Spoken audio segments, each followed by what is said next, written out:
Picture this. You're in Hanover County, eagerly awaiting the day when lightning-fast internet becomes a reality for your home or business. Over 260 households have already made the leap thanks to the county's ambitious Connect Hanover program. But here's the kicker. As the project inches toward its finish line, fresh hurdles are throwing a wrench into the works, potentially causing more setbacks. It's a story of progress marred by bureaucracy and partnership challenges, and it's one that begs the question, when will reliable broadband finally reach everyone who needs it?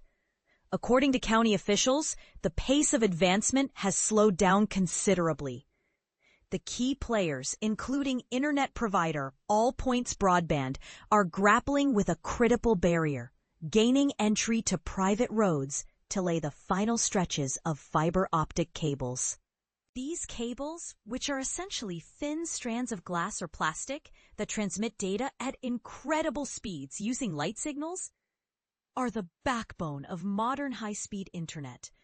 To make this happen, All Points must secure new road easements, legal rights to use or access private property for this purpose, and obtain the necessary permits, which they haven't filed yet.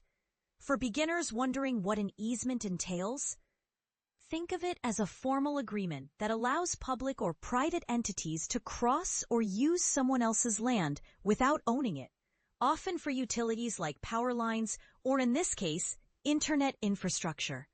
In a recent update to Hanover's Board of Supervisors, Deputy County Manager Todd Kilduff announced a shift in communication strategy.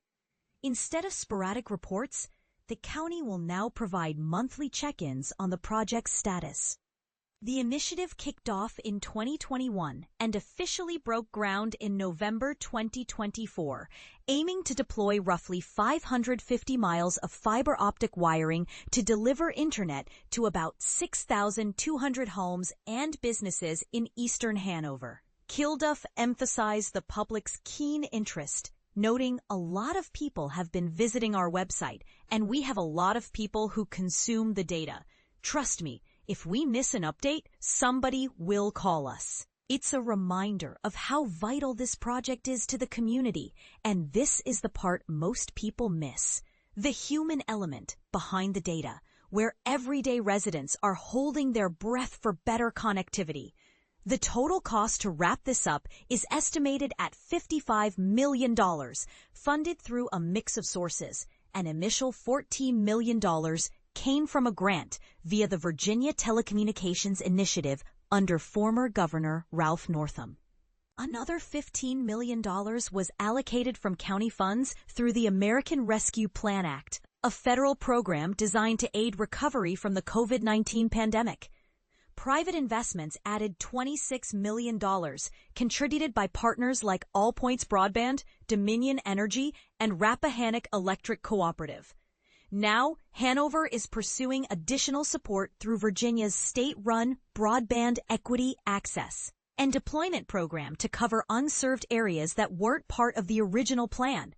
This program, for those new to it, focuses on closing the digital divide by ensuring equitable access to high-speed internet, especially in underserved regions. Progress so far shows promise. Brightspeed has nearly completed 99% of its work on installing both above and below ground fiber wiring. All Points has laid over 250 miles of fiber, creating potential connections for more than 1,850 households and over 6,000 passing connections. That's homes wired up and eligible for service, even if they haven't signed up with a provider yet. But the journey hasn't been smooth. The project has endured multiple delays and technical snags, such as damaged utility poles, issues with contractors, and the need to meet updated high-speed internet standards from the Federal Communications Commission. These standards, outlined in FCC documents, set benchmarks for what qualifies as high speed, typically download speeds of at least 25 Mbps and upload speeds of 3 Mbps to ensure quality service. These early obstacles prompted county leaders to seek an extension from the Virginia Department of Housing and Community Development, the body overseeing the initial grant. Without it, they risked forfeiting the funding. Now, Kilduff indicates another extension might be necessary as staff and partners work to secure those elusive easements and permissions. And this is where it gets controversial. Critics might argue that relying on private companies for such critical infrastructure leads to these kinds of delays, questioning whether public-private partnerships are the most efficient way forward. Is it fair to expect private entities to navigate complex permitting processes, or should local governments take a more hands-on role to expedite things? It's a debate worth having, especially when access to reliable internet is increasingly seen as a basic right in today's digital world. Allpoint's broadband representatives couldn't make the meeting and didn't respond to requests for comment.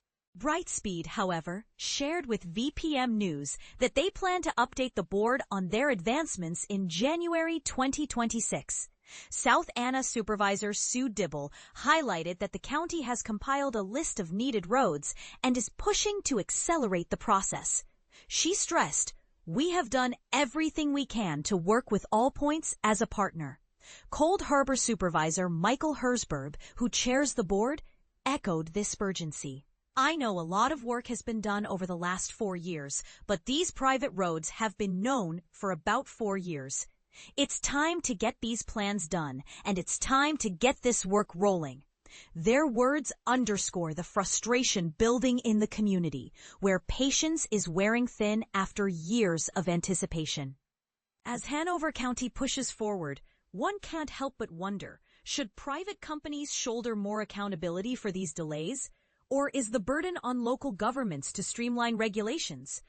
What if a fully public approach could have avoided some of these hurdles?